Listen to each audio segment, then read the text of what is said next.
The views and opinions expressed in the Golden Boot podcast are those of the speaker and do not necessarily reflect the views or positions of the Golden Boot podcast as a whole. Y'all ready to get rolling? Quiet on the set.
Hey, welcome back. Another hot episode of the Golden Boot. It's your boy Pooh Bear. I got my man Ant Petty Murphy in the building. What's good with you, my boy? Uh-oh. You on mute. Or you was. Yeah, I can't hear you. Is it me?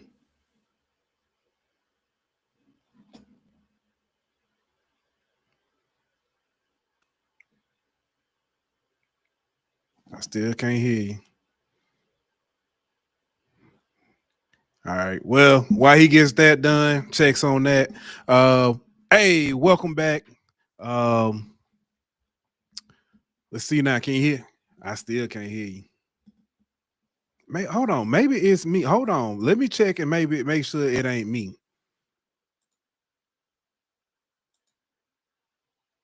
Let me try this again. Test. No, I can't hear.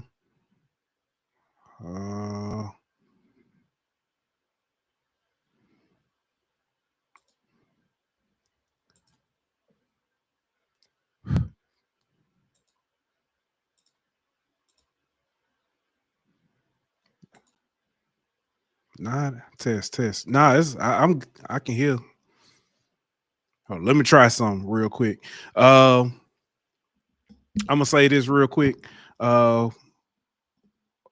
Glad to be here talking with you guys tonight. I was marked safe, or we were marked safe from the Gary Reed's butt chewing. We weren't necessarily named, and I'm glad to say that. But the night's still young. We'll see what happens. While we okay, I hear something that might be.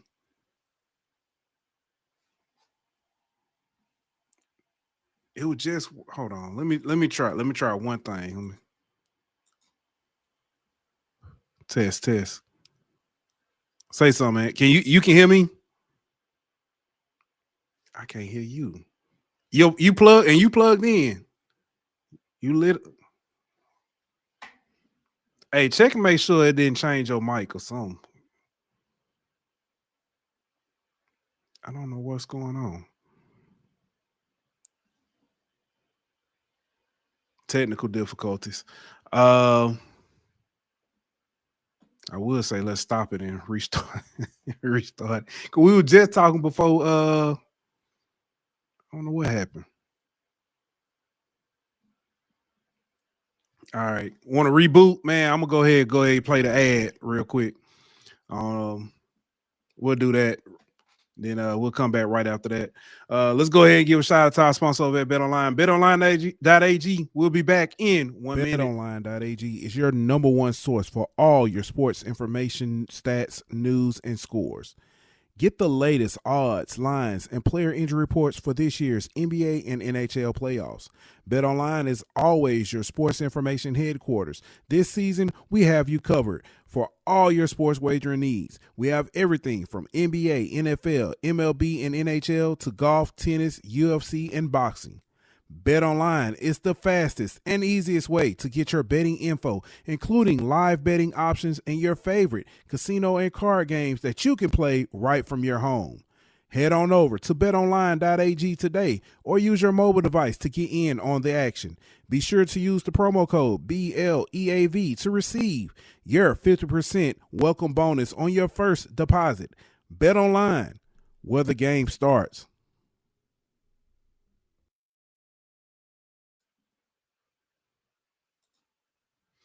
And I am back. For those of you tuning in, can you guys hear me okay? I don't know what's going on. But man, we got a lot to talk about tonight. Some pretty good topics. Hopefully Anna will be able to come back and won't have any issues. Man, we got a Super Bowl set now. It's a rematch from Super Bowl 47. We have the Eagles taking on the Chiefs. This time is in New Orleans. Get to see Jalen Hurts. He's got a new weapon with him this time with Saquon Barkley taking on the Kansas City Chiefs with Travis Kelce, Pacheco, and Patrick Mahomes and crew. This one kind of feels a little different, though. This one is it feels like this one should be heavy lean towards the Eagles, but nobody, I think it's going to be hard. You're going to be hard pressed to find anybody who's just going to outright take the Eagles without a little hesitation, except for Eagles fans. So it's going to be interesting to see how this one plays out. But let's talk about the conference championship games yesterday. Jaden Daniels led the Commanders into this game after a remarkable playoff run, taking down the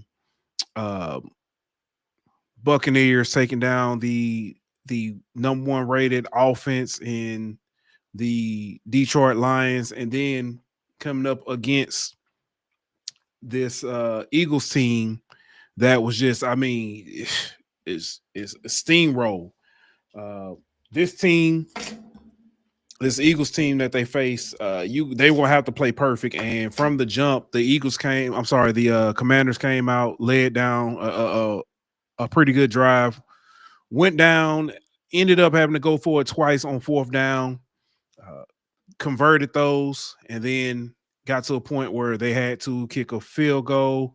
And then the first play, the Eagles touch it to the house. So let me see if I can.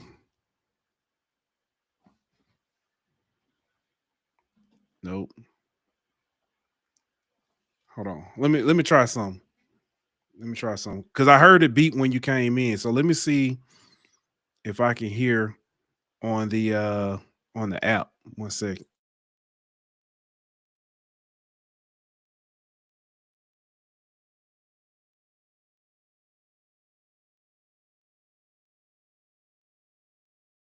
All right, go ahead and say something.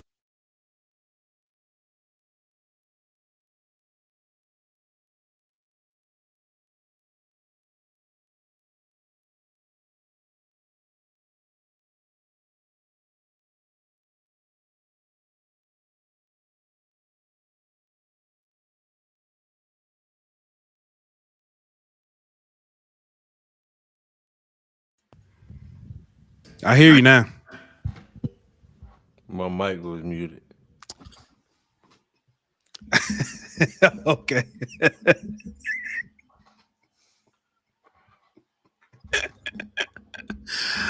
uh, 300 plus episodes, man. We gonna get it together. Oh man, it's all good, man. But I'm like, bro, I'm not muted on nothing.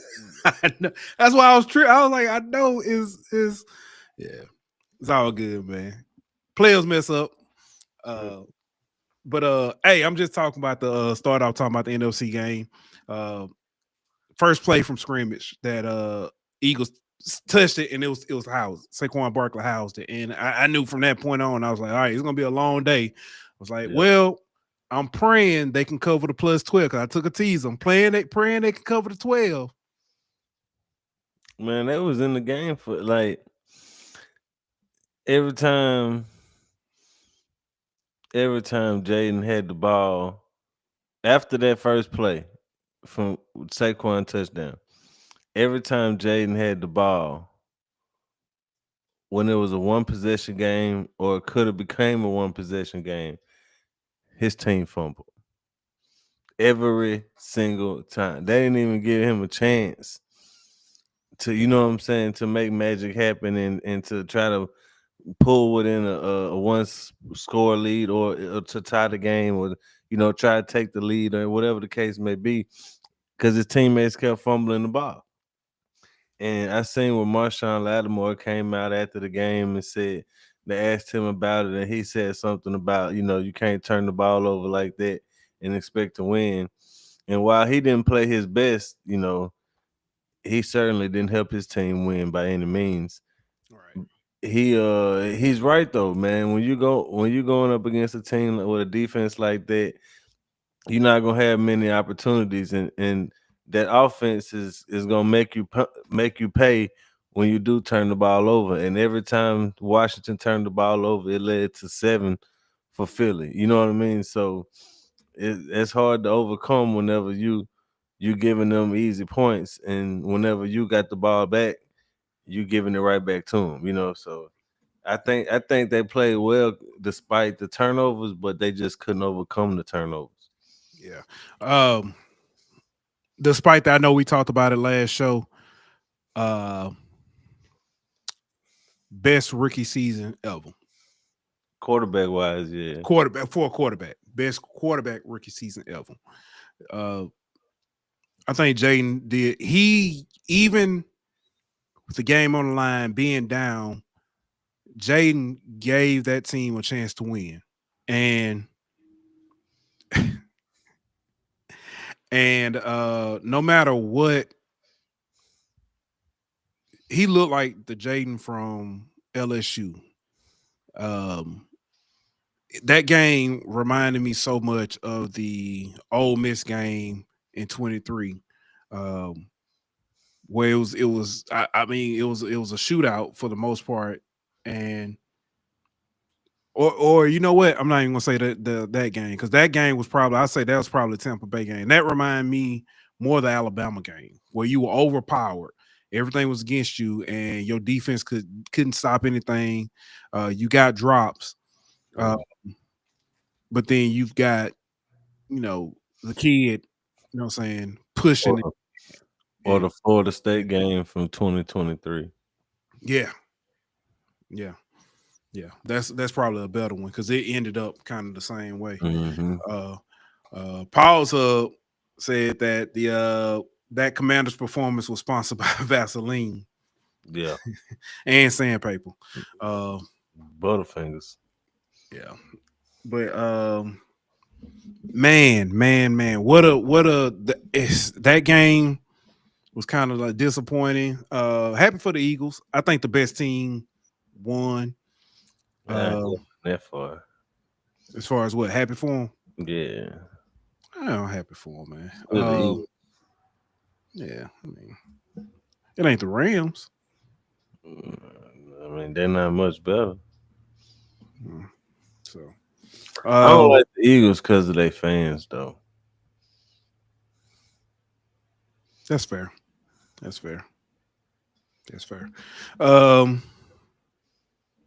Then you moved on to the Buffalo Kansas City game.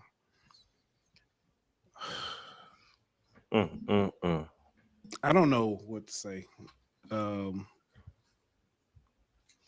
Buffalo, I don't know, screwed themselves. But I will say this. Somebody said that Dalton Kincaid and Mark Andrews related.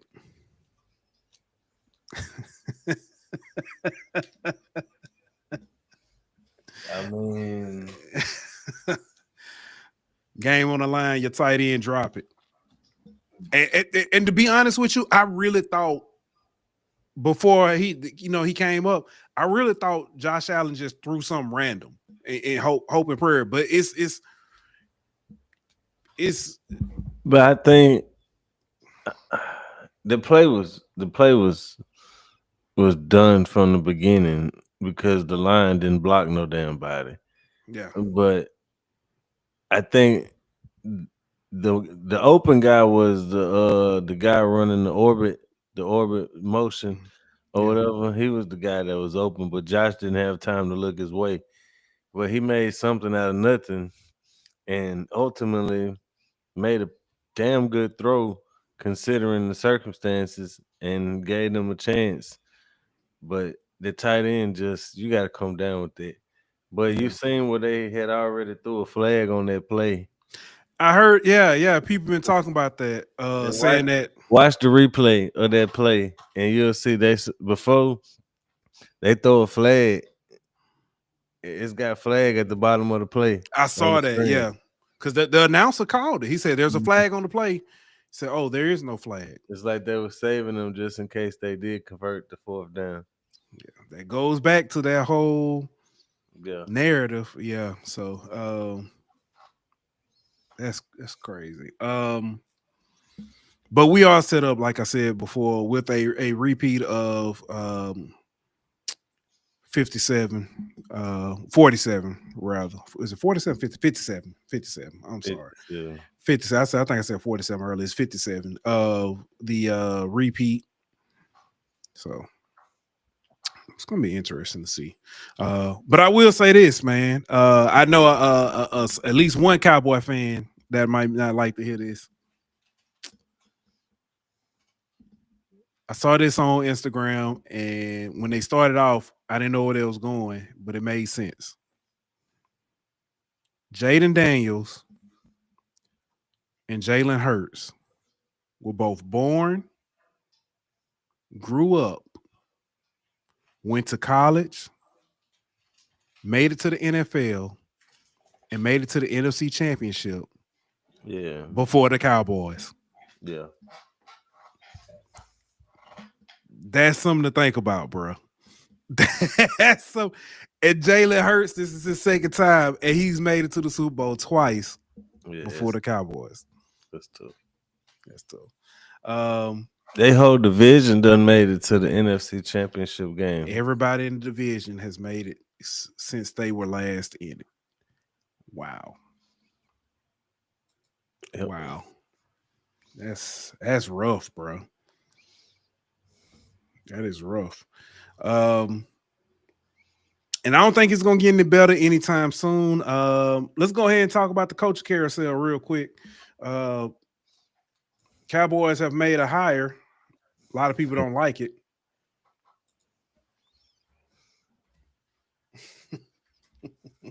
Jerry on Jerry.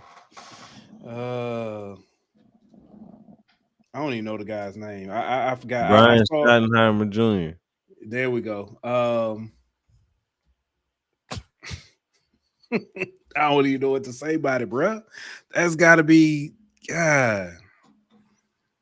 Oh, that is true. Paul Brainsler said Washington has had 3 different names before the Cowboys made it back. Yeah, that was in 3 years, though. To be fair, that's true. That's true. But Schottenheimer just screams like I need control by Jerry Jones. You know what I mean? It just screams to me a guy that's gonna let Jerry have his hands in everything.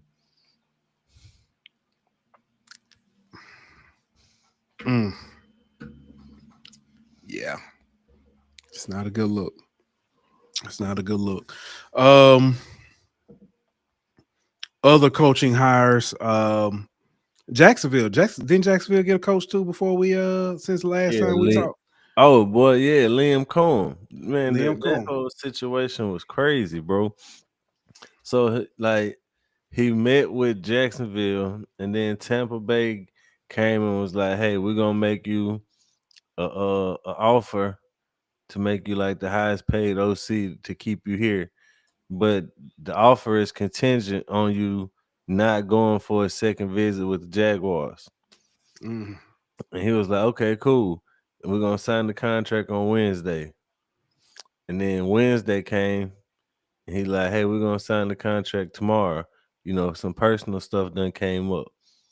But in between him agreeing to the contract and him getting ready to sign the contract, the Jaguars fired their general manager, who was part of the problem for Liam Cohen. Yeah. And so Once that happened, it was a wrap. And so once that happened, he ends up going to Jacksonville, basically, like cold shouldering Tampa Bay, not telling them what's going on or nothing like that. He just stopped answering their phone calls and stuff. And then he finally called Ty Bowles back and was like, "Hey, some personal stuff came on, came up or whatever. I'll see y'all in a couple days." Well, then somebody on the Jaguar staff text somebody in the front office for the Bucks and was like, "Hey, Liam Cohen here." Mm. And so, but he had basically told them that something came up with with the Jacksonville job. He was gonna go see about it tomorrow. I'll see y'all in a couple days. But he was already in Jacksonville when he said that. So then the next day, the agent calls Tampa Bay and tells him he gonna take the Jaguar job. Wow, that's wild. That's wild. So basically, the man was trying to he was meeting with his new employer secretly, because if he met with him publicly, it would void the contract that he just agreed to with his old employer, just in case he needed to go back to his old employer. Man, sneaky. This got sneaky link written all over it. That's some man. That's some juicy shit, man. Yeah, that's wild. Trying to think who else needed. I ain't even pull up the Raiders got Pete Carroll. Oh, I'm glad you brought that up. The AFC West. Every coach in the AFC West has coached in the Super Bowl. Yeah, they got 9 combined Super Bowl appearances, and everyone has won a Super Bowl except for Harbaugh. Yep, but he got a national championship. Yeah, that's true, and it's gonna be interesting because that Raiders Chargers is gonna be heated because they got some real heat between them going back to Stanford, USC, and South Carolina. I mean, not South Carolina. Seattle, and San Francisco. Man, that's gonna be some heat, bro. Man, but yeah, that's the best coaching division that I can remember in my lifetime. Yeah. What's the worst right now? Probably the NFC South. Depending on who I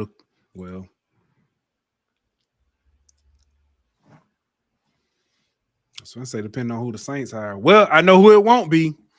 Joe Brady has pulled his name from the running.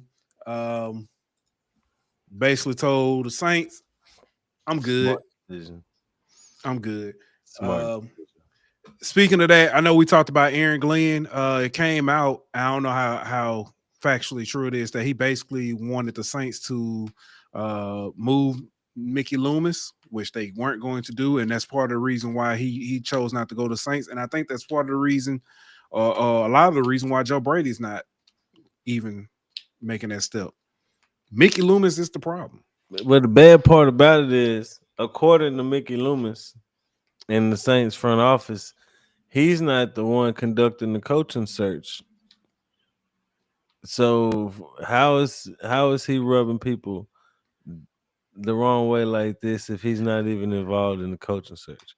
But to be fair, Aaron Glenn has been in organization, before Him and Brady. Brady Yeah. has not as long as Glenn, but Right. but he had been in the organization. But Brady was in the organization when things were going good.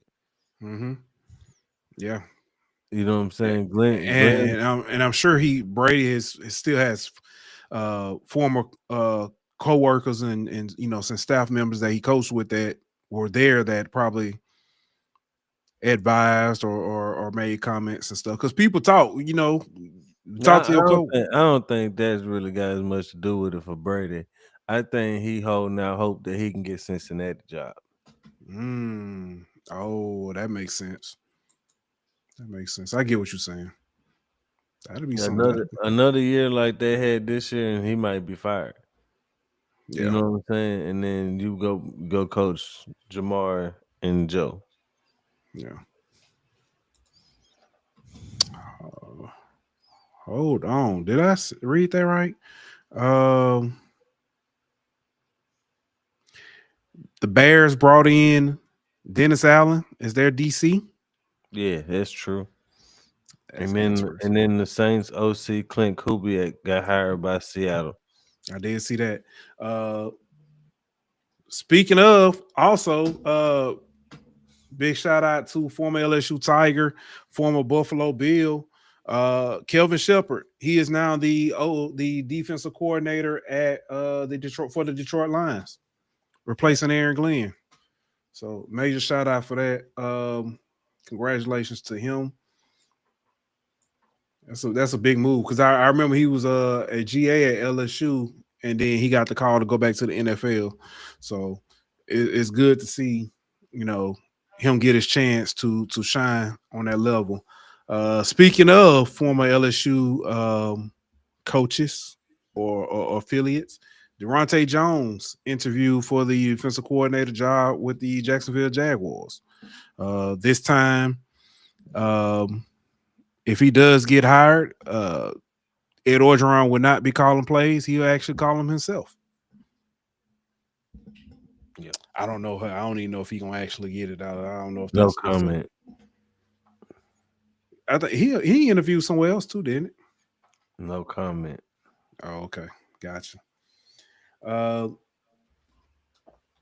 Speaking of the Patriots, that's some Rooney Rule stuff, bro. God, they got to do Rooney Rule for the coordinators too. Interesting.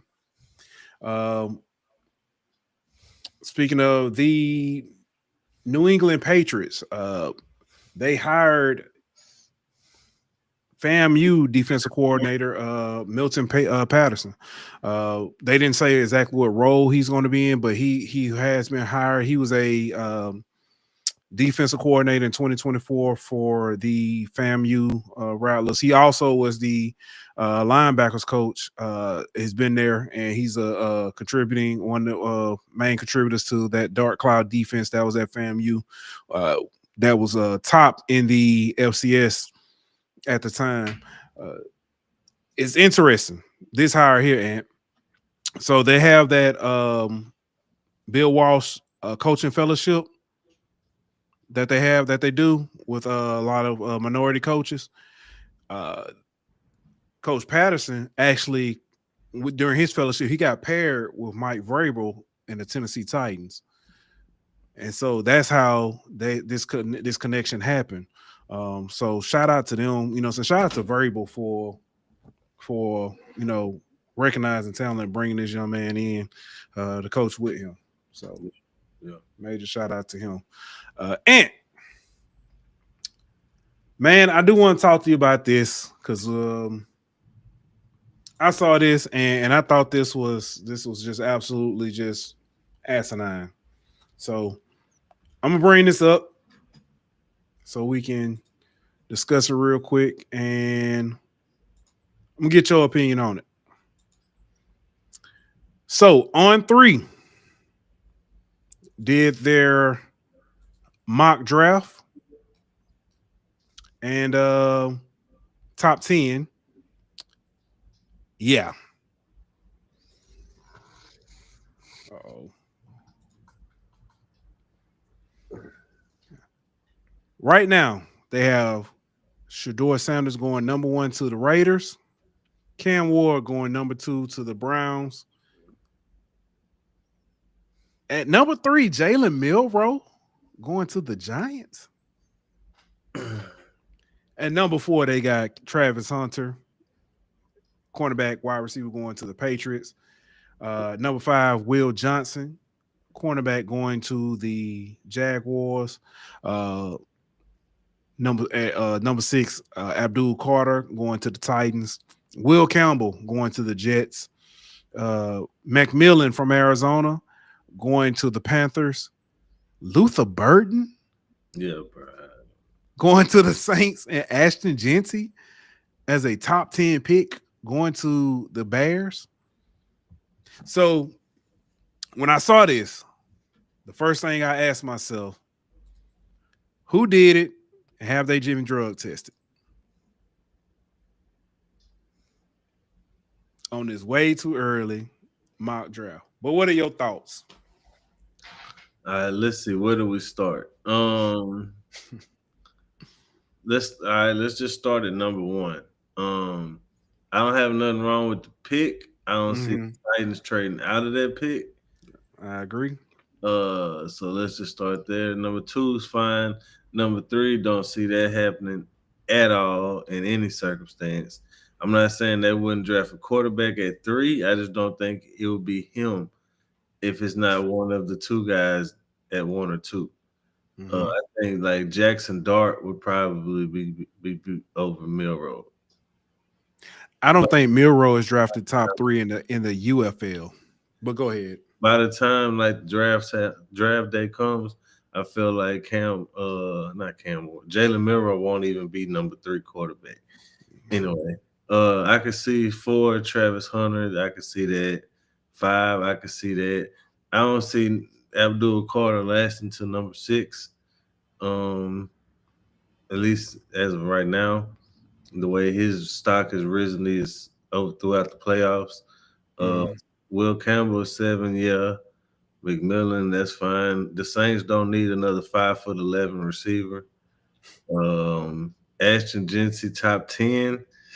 It's kind of high, but I see what they did as far as the Bears running back because they got receivers, tight end. They really need offensive line. I probably would have won the offensive lineman right there if I was them, but that's just me. I'm gonna be honest with you, and to be fair, I think Jeanty is an immense talent. I don't see him being the number 1 running back taken. I also don't see a running back going in the first round. Not right now. I will say that what Saquon and Saquon, Derrick Henry, and Josh Jacobs this year added more value back to the running back position. I just don't see a running back going number 1. I mean, in the first round this year. If it is, I definitely not top 10. Yeah, I don't think top 10, but I think one going in the first round. If it is, I see anywhere from 22 and on, possibly. I think Jeanty can go higher. Yeah. I'm not saying he's not. I'm gonna tell you the talent wise. I'm gonna tell you the team I think takes Jeanty, the Cowboys. That's good. Okay. I can see that. That's the Jerry Jones pick. Yeah, I can see that. Biggest thing I saw when I saw this and I saw Milroe, if you had asked me at the beginning of the season, I would have been like, you know what? Not a bad take. Milroe, in my opinion, regressed immensely in a under DeBoer, who is regarded as a quarterback guru. I know they might not necessarily speak be a reflection on DeBoer or necessarily a full reflection on Milroe as a whole. But I think his stock took a major hit, and I honestly felt like he should have been coming back. I jokingly said that he probably will, go end up in the UFL, But I think it's a strong possibility that wherever he goes, it's going to be a late round pick, and he ends up getting washed out. Unfortunately, I think he needs another year of development, and the NFL is not a developmental league right now. Yeah, definitely not at that position for sure.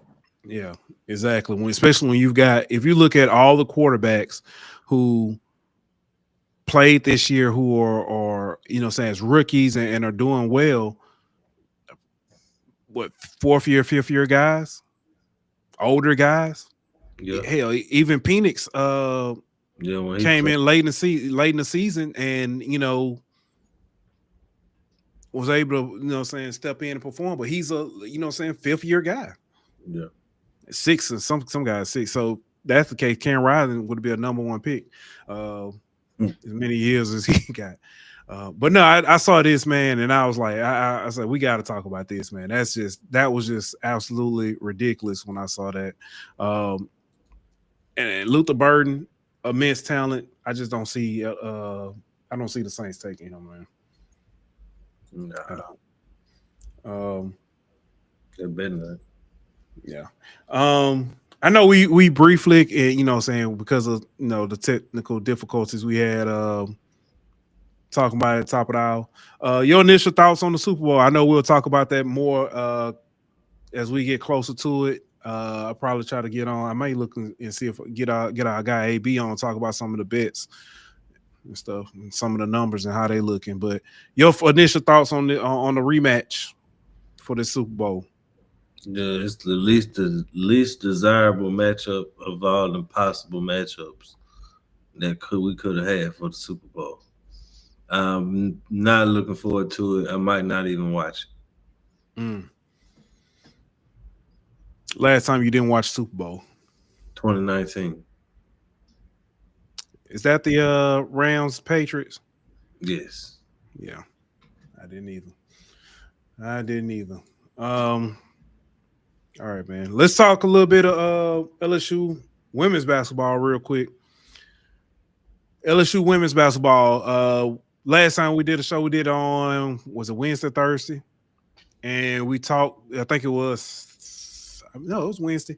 Previewed the South Carolina game. LSU, I have to say they played well in the first quarter. Finished real sluggish in the first half, and then in the second quarter, in the first half, and then seems like they pretty much completely fell apart. A lot of people talked about them. You know what I'm saying? Real to the point where assistant coach Gary Reedus had a Twitter space tonight. I missed it. I missed the space, but they say he was getting on fans about, saying their criticism of the players and stuff, and how they talk about the players. Players do see these comments and stuff like that. I kind of see it 2 ways though, bro. Why are you paying attention to social media? I get it though; it's a different age. Why are you paying attention? Block out the noise.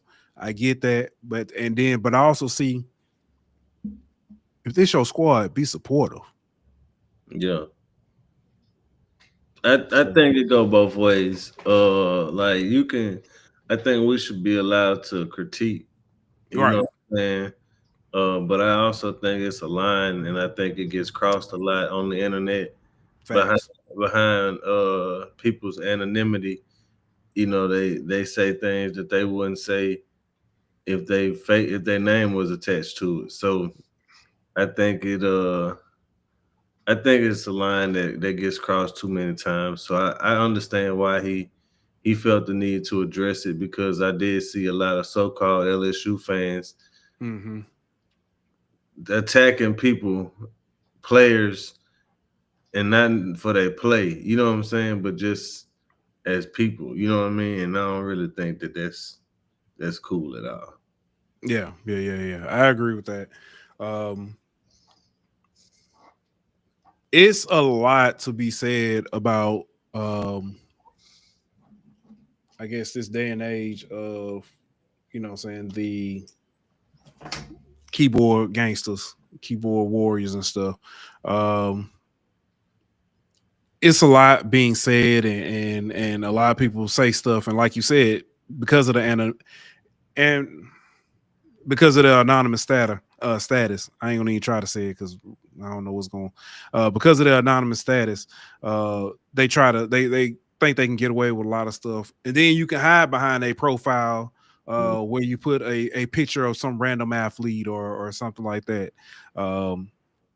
So it's terrible. And then, to block out the noise, it's a lot easier to do that when you didn't have to worry about, hey, I just want to buy a newspaper today. Or I won't buy, read a, I ain't gonna, subscribe to this magazine. But when it's on your social media, when you need social media to help drive your NIL, to help, be a force behind that. And then it ain't even as much as the you need it for NIL. It's the fact that these 18 to 22-year-old kids, social media is their life to every 18 to 22-year-old kid. Instagram and all that, Snapchat, all that is their life, bro. You know what I mean? Like that's and the reason why I said for NIL, but my bad, go ahead. All of a sudden you tell an 18 to 22-year-old kid, hey, you've been getting on social media every day for the past 10 years or whatever it is. Now all of a sudden, don't get on it. Now, you know what I'm saying? Like, if you do get on it, you're going to see people talk bad about you. And so the only response people like that have is, well, don't get on it if it bothers you. So you telling me all of a sudden to stop doing something I did every day for 10 years. Like, that's easier said than done, bro. You know what I mean? Like, so I feel like people don't realize, like, it ain't as easy to escape as people make it seem like it is. Yeah, and my bad, I wasn't trying to overtalk you, but when I said for NIL, the reason why what I was referring to is your number of your followers and stuff makes you more marketable. Yeah. So you have to be engaging to drive that up. And that's what I meant by that. But you're absolutely right. I remember social media started, dog, I feel old. The fact that I remember when Facebook and MySpace started, I was already in college. You gotta think, Dylan is 8 and about to be 9, and there's always been some kind of social media since he's been born. Hell, Jay Sean, and it's the same way.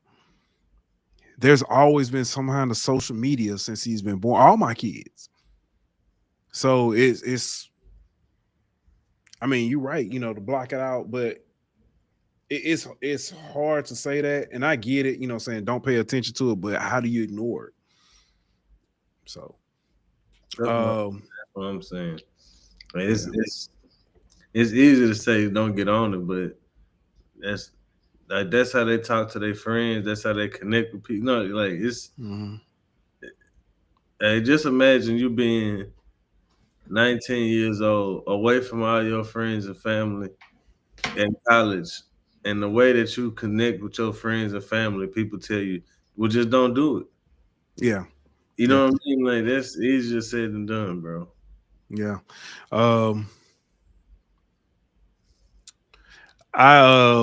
It's funny we say that. I think back to when I was deployed. This was 2011 rather. Twitter. That was how I kept up with family. Yeah. You know what I'm saying? Twitter and Facebook. That's how I was able to keep up with family to, message them daily and stuff. And that was a step up from when my best friend deployed in 2003, where he had to wait and make a phone call every, other week or something like that. So, yeah. But I do have a question, man, because we're talking about this, and you mentioned about being able to criticize a a team without necessarily crossing the line. Why is there so much sympathy and pushback when you're criticizing a women's basketball team versus when you're talking about the men's basketball team or you talk about the football team? I got a theory, but what's your thoughts? I don't want to say it. Well, let me give my theory then. I think that there's so much pushback because who's leading your team in Kim Mulkey. Kim Mulkey she came to LSU established. She had championships and she's won a championship. And they say winning covers a multitude of sins. Mm-hmm. So when we criticize and say, man, I wish you would play a harder schedule or tougher competition to prepare, people, push back. She's always coached like this or always had schedule like this, and she's won championships. Or when we say, man, we're not seeing, deeper rotation. She's always done it like this. But Brian Kelly has been to multiple stops and won every way he's been, but we still criticize. Yeah, I think it's deeper than just that, though. Yeah, Matt McMahon, kind of the same thing. I mean, I know he's kind of, playing with, at a little bit of a disadvantage, but people we still criticize. I mean, to be fair, it's the same with Beth Torino. I don't think it's necessarily a sex thing. I don't think it's me personally. I don't think it's a sex thing. I don't think it's a race thing.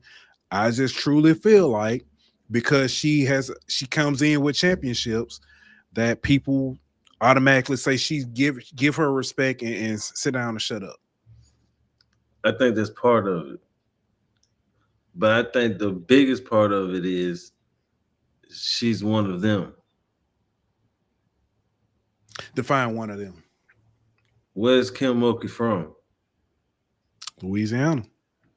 Not just Louisiana. Where is she from? Like, right outside Baton Rouge area, Louisiana. Oh, okay. You know what I'm saying? Like, she's from right around the corner. You know what I mean? Like, the only thing I compare to this is Ed Orgeron. When Ed Orgeron first started sliding, that first season we had a bad year, it was people defending the hell out of Ed Orgeron. That's true. You know what I'm saying? If any other coach would have went 5-5, they'd have been ready to fire him.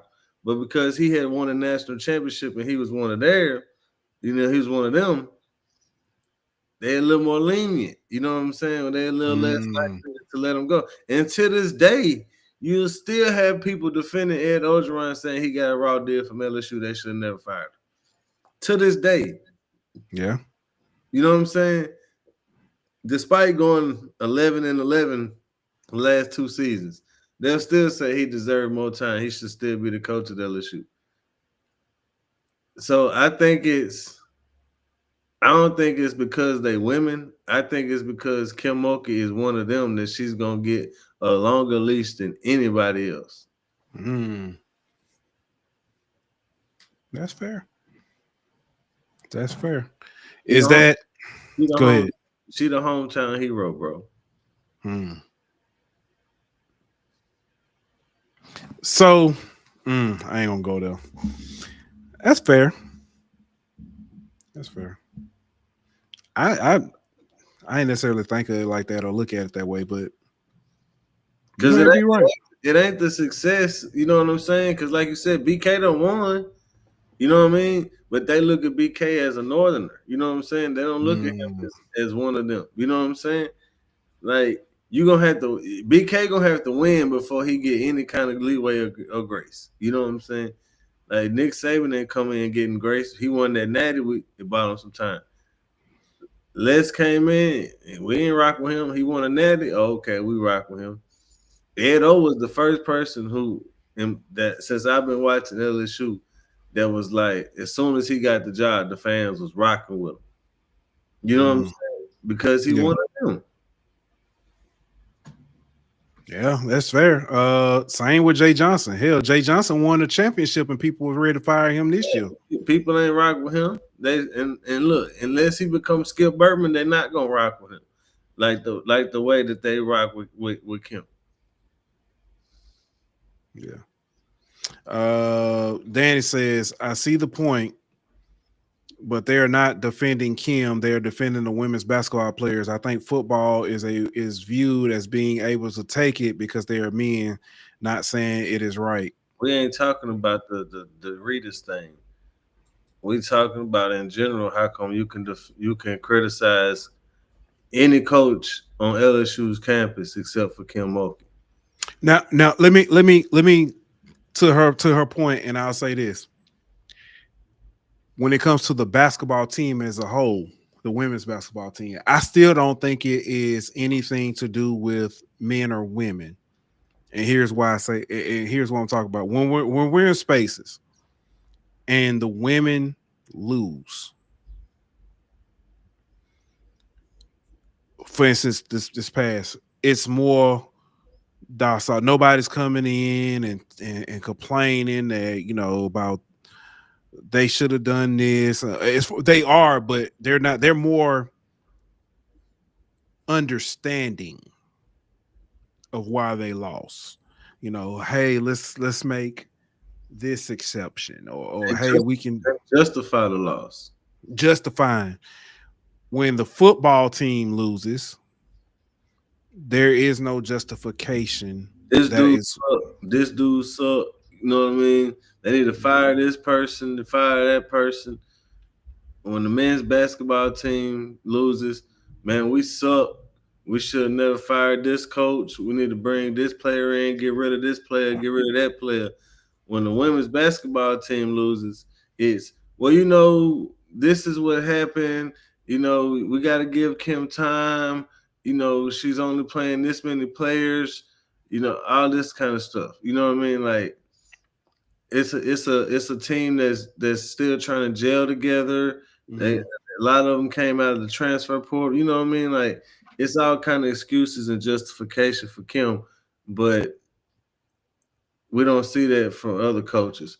Or if we do see it for other coaches, it gets labeled as excuses. But for Kim Mulkey, it ain't an excuse. You know what I'm saying? It's just I don't know, bro. I get what you're saying. I just wish that we would give all coaches the same grace, bro. You know what I mean? Like all of them been there about the same amount of time, bro. Like, yeah, one of them might have won a championship, two of them might have won a championship, but that don't mean that they any better of a coach than the next one, or you know what I mean, or that they done bought more grace than the next one too. You know what I mean? Like, I just feel like we all need to give them grace and realize this is a hard ass job, and it's gotten a lot harder with the transfer portal NIL era. So the fact that they being productive to the level that they are says a lot about how damn good they are. Yeah.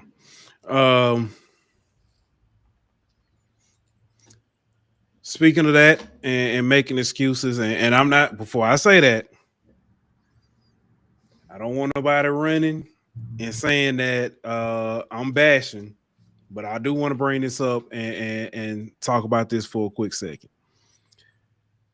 I don't know that I've ever coached against a team that's got 10 McDonald's All-Americans on the roster.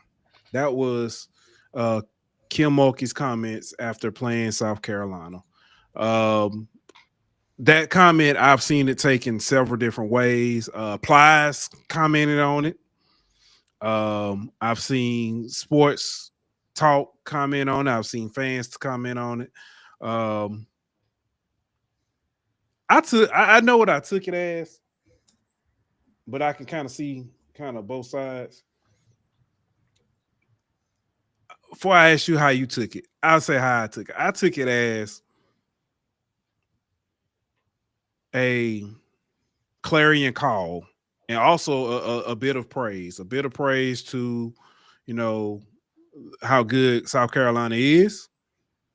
And I also took it as a clarion call of saying, hey, we need help. Come on. Yeah, I can see that. I took it more as a salute to what Don's been able to do over there. You know, That's yeah. but Agreed. I can see how you see it as we need to get more players. We need to get better players. I can see that. Yeah. I think two things can be true. I don't think she was necessarily making excuses. I can see how people can see that. I don't think she was making excuses, but back to social media. In this day and age, everything gets taken out of context. Yeah, well, they gonna label it as an excuse because they don't like Kemp. You know what I'm saying? Like Yeah. the most of the national fan base of women's college basketball don't like Kemp. So they're not gonna give her the benefit of the doubt. They're gonna make it look like she was complaining about, you know what I'm saying, going up against a great team.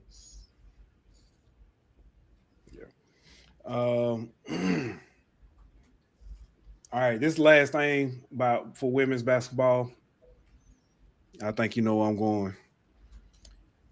South Carolina, after the game, played Camouflage Cut Friends. The DJ played the instrumental or something. I saw why I ain't see it or hear it. I guess you know what I'm saying. Of course, if you're in the arena, you hear it. Flage commented on it, posted it on her story. And for context, for background, for those you don't know, Camouflage is her father, who passed away in 2003. She said that's nasty, nasty work, pretty much. Said she could take an L, but that's nasty work. That's a little bit personal. So, South Carolina DJ commented on it, said that she plays this song after every game or plays it, the instrumental, whatever, after every game. It was nothing intentional. But she did apologize or made an attempt at apology. I don't know if it's the way it was weird.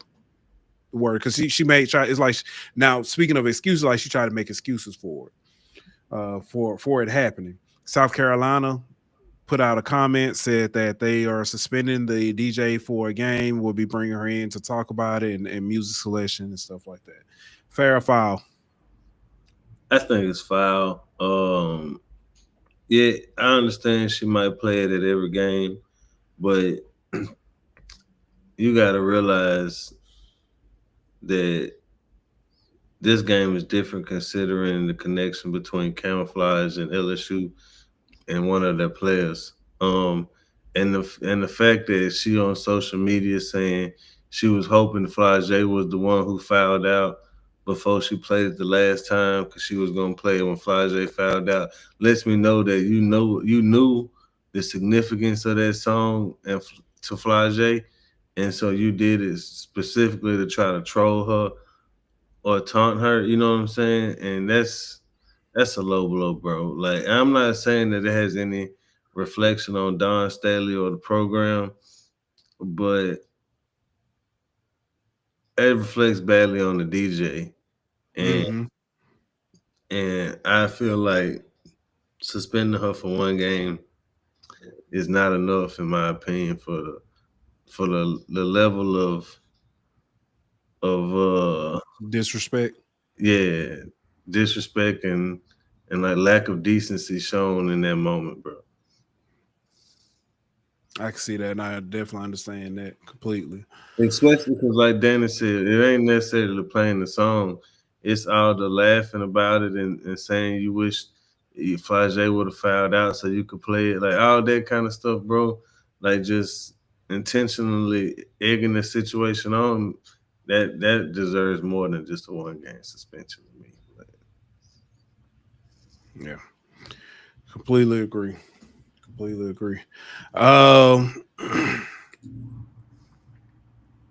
And I know it's early. I know you ain't necessarily. Oh, hold on. I went to the wrong thing. My bad. Clicked on the wrong thing here.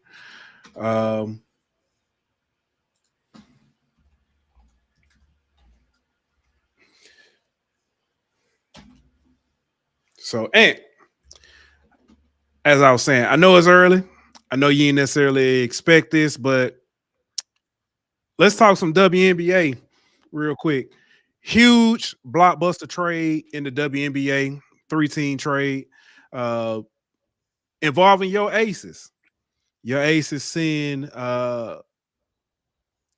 basically, I'm gonna talk about the players because there's a bunch of picks involved in this. But the Aces send Kelsey Plum to the LA Spark. The LA Spark send Lee Yiru to the Storm, and the Storm sent Jewel Lloyd to the Aces. Yeah, I don't know how I feel about that. So I know Jewel Lloyd is a player that you like. Yeah, she had a bad year last year though, so I don't know if it's just a down year or if like because she had more pieces around her last year with Naneka and Skylar. So I don't know if it was just like a chemistry issue or she just kind of plateauing a little bit. But I know we wasn't gonna be able to keep all of our big four together forever. But I say it could be worse in terms of losing Kelsey for nothing or for, you know what I'm saying, for lesser than what we got in Jewel. So I'm cool with it. Yeah. So ESPN grades the Aces trade as a B plus, the Spark as a B minus, and said the Storm got an A minus. Yeah, because the Storm got the number 2 pick. Yeah. But the question is, who do you draft at number 2? That's the $1 million question. That is a really good question. I liked it for LA because now you got Kelsey Plum to go along with Ricky and Cameron Brink. And De'Erica Hamby. Yeah, and De'Erica Hamby. So it's gonna be nice, bro. I was curious because De'Erica had that lawsuit versus the Aces, and Kelsey Plum was the head of the players union, who kind of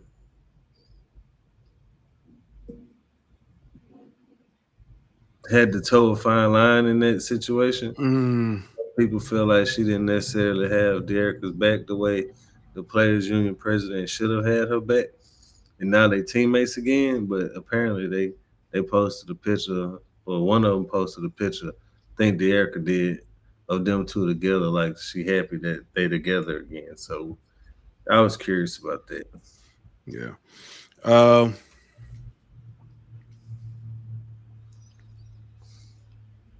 I like I said, it was a big. I didn't expect to have WNBA news. Being a fairly new WNBA. This the peak time. It's the off season. Yeah, I was gonna say being a fairly new WNBA supporter, avid watcher of the games. Is this as far as WNBA history? How big is this trade? As far as what is this rank? Oh, it ain't even nowhere near one of the biggest. Oh, okay. I mean, in terms of they're good players, but we've seen MVPs get traded. You know what I mean? Like, gotcha. Okay, like they're just two good players that got traded. Gotcha. All right. Moving on. We can get some one quick story before we move on to our would you rather.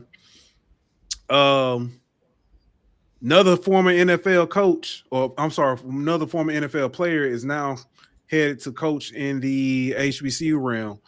Terrell Buckley was hired as the new head coach of Mississippi Valley State. Poor fella. Going to the SWAC.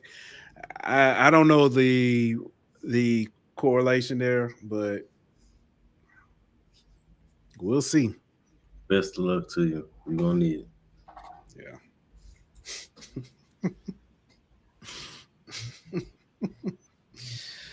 Make Valley great again. All right. All right, let's play a little Would You Rather. We're gonna have to get some theme music for this too. So, Ant, would you rather watch a regular season game courtside or a high stakes playoff game from the rafters?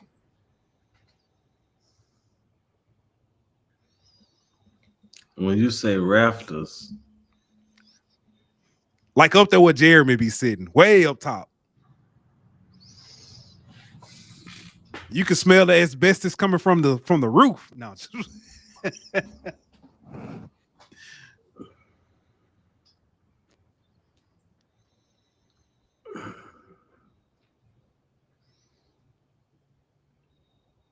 that's tough. Give me the high stakes game. Fuck it. I'm gonna be honest with you. I'm take courtside.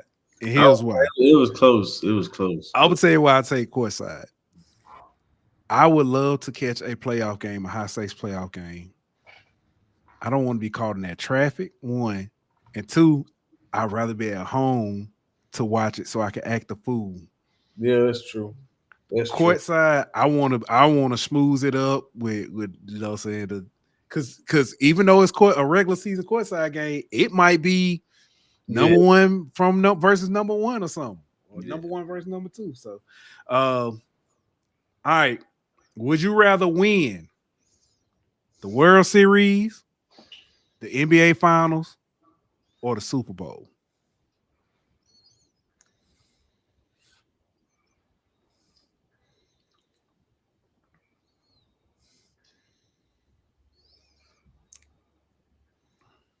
Super Bowl. I'm gonna say NBA Finals. It'll be a little different, but I'm gonna say NBA Finals. That would be my last one I picked. You would say World Series second. Yeah. I'm not as big as a baseball. You know, when I started watching baseball, have I told you that? When it's like game 3 of the World Series, that's when I started watching base. I have no problem with Emma with baseball. I just don't like Major League Baseball. But to me, it's I rank like football is the most important sport in America. I can agree. That's why I picked I'd rather win the Super Bowl. Yeah. Baseball is the most historical sport. That's why I put it number 2. Like I feel like history is gonna be baseball gonna remember history no matter what. So you'll be part of baseball history no matter what. She's so petty. Now as far as the NBA final, I feel like they more forgotten than any other sport. That's fair. That's fair. That's fair. Would you rather be a legendary coach or a legendary player? Player, they make more money. I'd rather be I'm gonna say, because I'm trying to not necessarily, I wouldn't mind being a player. I'd rather be a legendary coach because I can do that for a lot longer. That's true. That's very true. These days, players be playing for 20 years. That's fair. Depending on what sport too. Yeah, that's true. But you know, they be. Yeah. If I'm a good coach, it don't matter the sport. If I'm good, I can do that for a long time. Yeah, you could coach for 40 years and not make what I make in 10 years in the NBA. You know what I'm saying? Like, but I might make it in some endorsements. Affleck me. That's fine. I'm gonna be still doing Affleck endorsement deals 10 years after I retire too. Yeah. Yeah, you're right. And let me get one of them NBA 5-year 240. You know what I'm saying? Shit. Yeah. Would you rather have a shoe or an award named after you? Ooh, an award, bro. I'm gonna say shoe. For the same reason you just said, coach. I'm finna make some money off this shoe. How much money are you gonna make off that Heisman versus how much money you gonna make off these? Yeah, bro, they gotta pay me every time they make one of them games, bro. You're right, but how many times Listen, I can see it now. Every time they say the word Heisman, damn near, bro. Let me get them Pooh Bear 15s in a size 12. But matter of fact, not just them. Let me get some for my family. Let me say this though. How many people have had shoes? It's a lot. Exactly.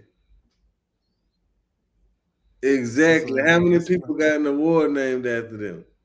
It's a lot. It's a lot. No, it ain't. It's a lot. I put it like this. It ain't. It's. You can't have your name in college football right now. You ain't got your name in college football. Okay. It's just, instead of your award, instead of the what was it? What's the instead of Biletnikoff, it's just the best wide receiver award in the game right now. That's because college football wasn't paying me enough. Shit. All right. This is the last one for the Would You Rather for this week. Would you rather see the Chiefs or Matt McClung get the 3-peat? The Chiefs. I knew you. If you hadn't heard, Matt McClung has said he's going to enter his name into the NBA dunk competition for the third year in a row. He shouldn't have beat Trey Murphy. Oh man. Yeah. Man. He shouldn't have beat Trey Murphy. I stand on that. Yeah. Listen, I when I saw that, I was like, and I was doing these Would You Rathers, and I just so happened to see Matt McClung is going for a 3-peat. I was like, So, all right. So my question, would you rather the Chiefs or Matt McClung 3-peat? My answer, I'd rather go blind. All right, let's move on to the next story. Hey, what if both of them happen? Oh my God, dude. Oh my goodness. Jimmy Butler suspended again. Suspended indefinitely. Money. Suspended indefinitely for basically they say he showed up to practice. He was told he would not be starting, and he walked out. Hit that Antonio Brown on him. Mm-hmm. Wave to the crowd and dip.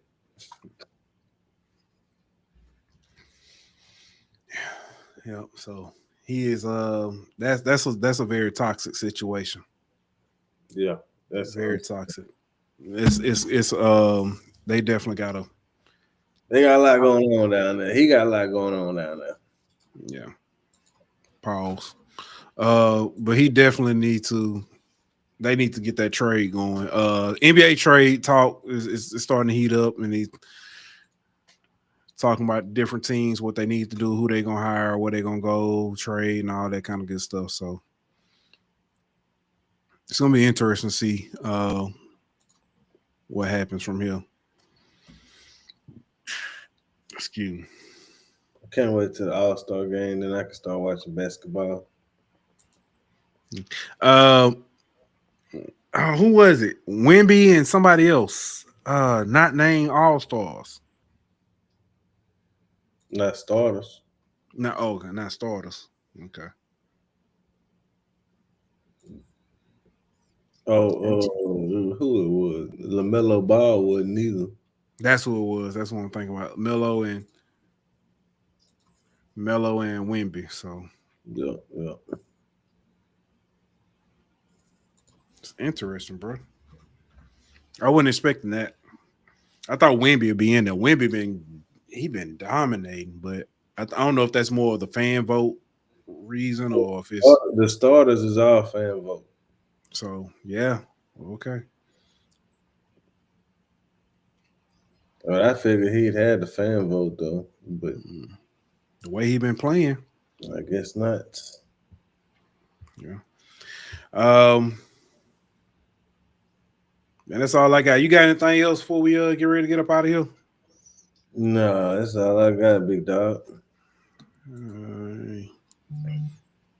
NFL Pro Bowl this coming Sunday.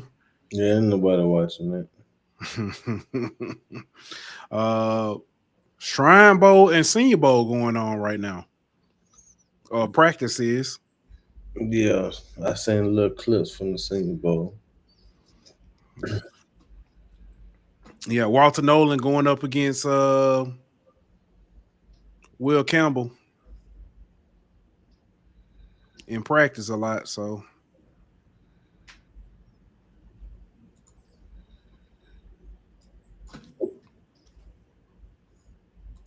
That should be some good games. Senior Bowl always pretty good though. man, dude, I had so many good memories from the Senior Bowl, like going to the game, except for one part. The weather was always terrible when I was young, trying to go to the Senior Bowl. Bruh, it was Mike Dicker would come down and coach because it was always the two worst teams would be the coaches.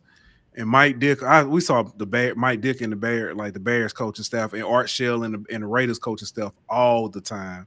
But it always would rain, it'd always be freezing cold and stuff, man. It's just I used to love getting ready to go to the game for the tailgate and hate having to sit through the whole game. Yeah. Because of the weather as a kid. But like now, man, I want to go back. I want to go back and go visit and check it out. I've never been to the Shrine Bowl. I'm gonna tell you what I do miss. I wish they would bring back Blue Gray Bowl at the in Montgomery. Yeah. Because they remodeled the Crampton Bowl. I think it'd be real nice. They did it now. They got all kind of all-star games.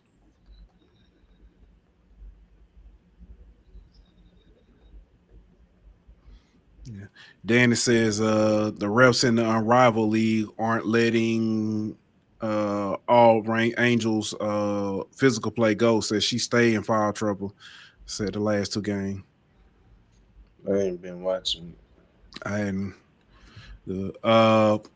PJ said, how's your son doing in Houston? He's doing good. I talked to him yesterday. Was his birthday. He had his second track meet yesterday. He improved on his time, getting closer to what he ran, at least, ran in high school, but he's heavier. And it's like I can see it on him. And like when he running, yeah. I was like, it's like he's fast, but I'm looking, I was like, he looks like a tad bit slow. And it's crazy to see that now compared to watching him run in high school. So especially in the hurdles, because that's an art form. Yeah. So but I will say I asked him how is it, what it's like, because they got a new quarterback that came from a LSU rival. He said I said, what is it like? How is it you work with him? He said, man, he can slang it. So it's gonna be interesting, very interesting. He's highly recruited. Yeah. And get ready for LSU former tight end coach Slade Nagel. As the offensive coordinator, they finna be slanging that thing. So it's gonna be interesting. But appreciate you for asking, PJ. But man, let's go ahead and get up out of here. I hear your theme music going, so let's go ahead and get ours going. All right, man. I'm gonna be in trouble.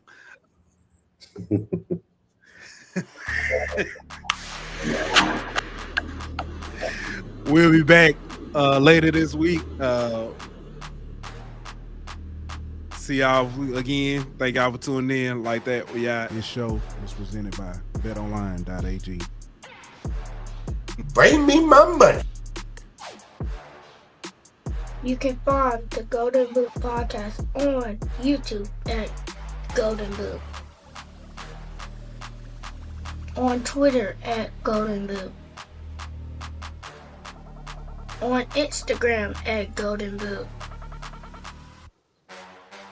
On Facebook at the Golden Boot Pod. On TikTok at Golden Boot. Or listen on all streaming platforms.